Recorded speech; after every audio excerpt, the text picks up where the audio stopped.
But it seems that this season, motivation, mental strength is coming to be a key word. Yeah. It goes for Arsenal, who has no mental strength at the moment as a team. Yeah.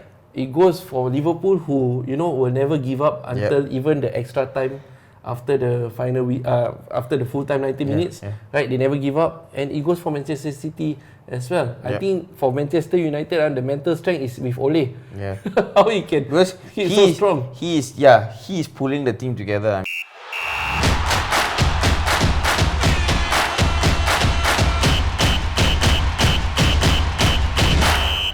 Okay, Kiss My Badge match week 12.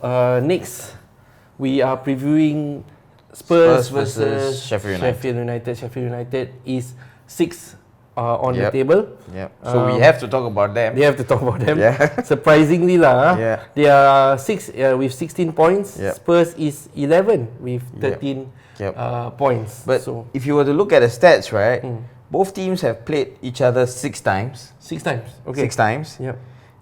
Spurs have won it twice. Okay. Sheffield United has won it twice. Okay. And they've drawn twice. So it's super extremely even between these two teams. It's and both teams, whenever they have won, they've had home wins.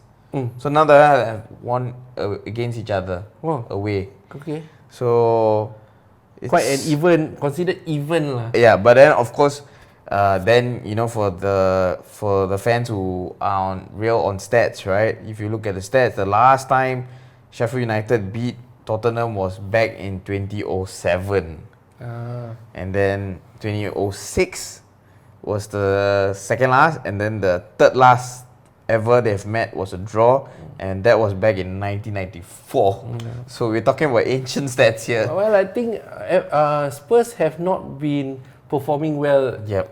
Last week we had Heikel over, Spurs fan. He said that actually Champions League, being in the Champions League final is just a mask.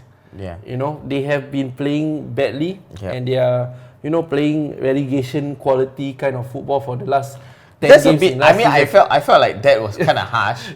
Well, he has the stats. Yeah. He had the stats. And even now, recently, the last weekend they drew with Everton. They got a man sent off, and André Gomes, please recover best wishes well. to André Gomes. André Gomes. Because it's. I mean, the son's reaction just melts your heart, right? I mean, you can tell that he never intended to hurt him, and then he got injured, and then it was an unfortunate event lah, because son tackled, he tumbled forward and clashed into Aurier.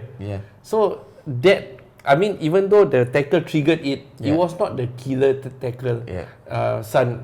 So I don't think Son. Anyway, the red card was reversed. Overturned, right, by the EPL. So again, it was just an unfortunate event when he clashed into Aurier, and everybody saw it was near the lines, right? And horrific. All those in the stands were like, it was twisted. But then it's like a dislocation. Dislocation. So he's quite lucky in that sort, because a dislocation means could pop it back, go back into the socket. But of course he will take time to recover, a few weeks maybe. But he's fortunate that it's not a leg break. A break means it's almost career ending. He's never going to be like the same player. But it looks so bad that maybe ligaments were torn. Definitely, I mean, there would be some kind of damage to the nerves. Might not be so strong after coming back. The surgery could be a little bit more easier than doing a surgery on a broken leg. Like that's going to be tough.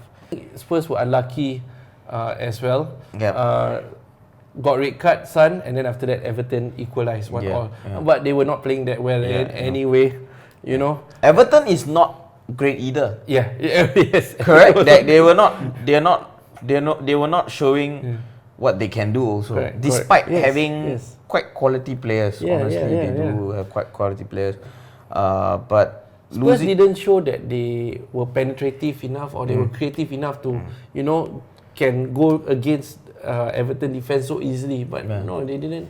I think the scandal has hit them that badly. I don't know. It was not. I think it was clarified that it was not a sex scandal. Is it? Yeah. So that blue black eye something else lah.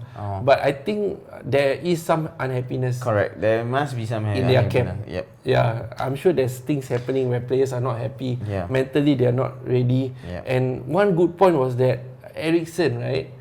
He wants to go. Yeah. They didn't allow. I think it didn't happen, right? Yeah. It didn't happen. And then now they are playing him. How can they play someone who has no motivation to play for the club and who wants to move? Yeah. You know, you put him in, but right? no choice. I mean, I guess. Yeah, I think they are quite desperate. I mean, desperation one thing, but as a professional, he shouldn't be like that. He shouldn't. Yeah. I mean, you're being paid millions per week. Yeah.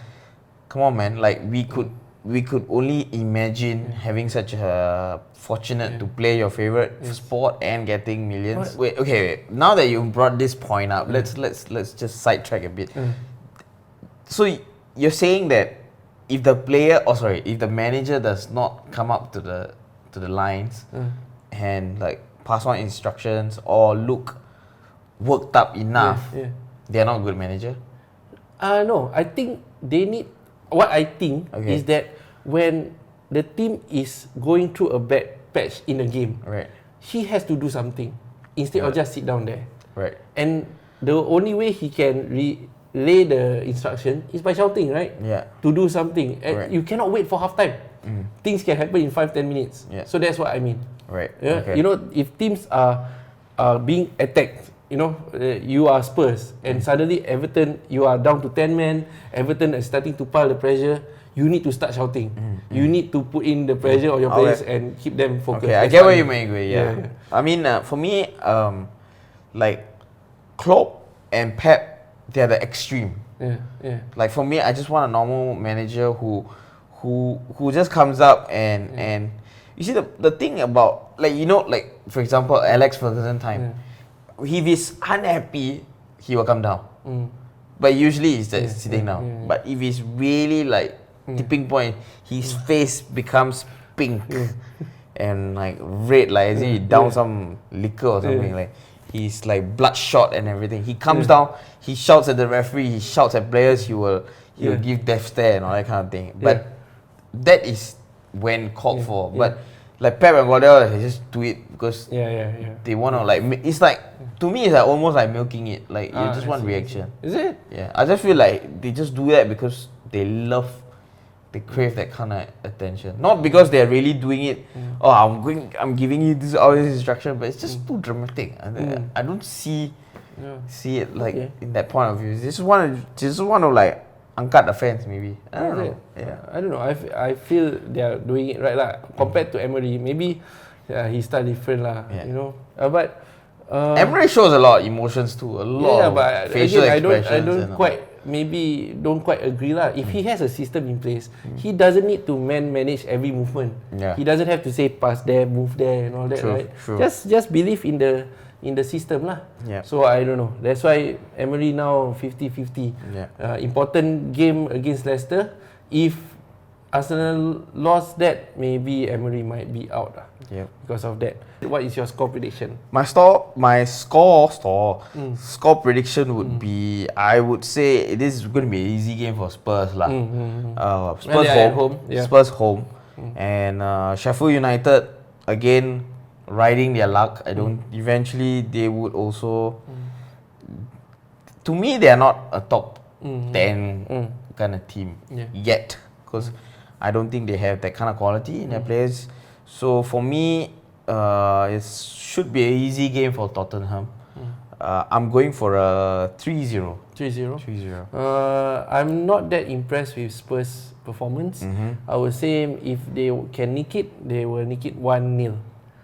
I'm saying a high score line because during the Champions League they showed it.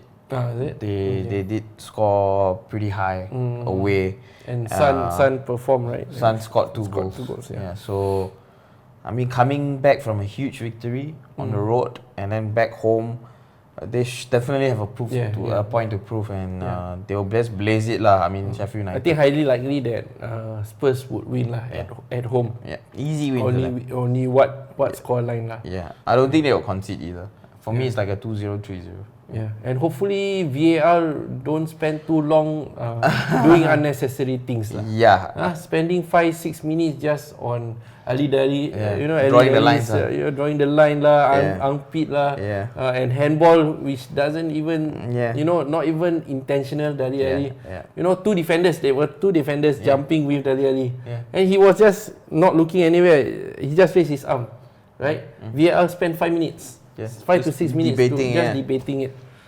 So sometimes it's now proving VAR is proving like it's not like a blessing. I think the people behind VAR are trying to prove its worth, but they are not improving it. They're trying too hard. Yeah, they're trying too hard. Some decisions are clear cut. Just give it. Yes.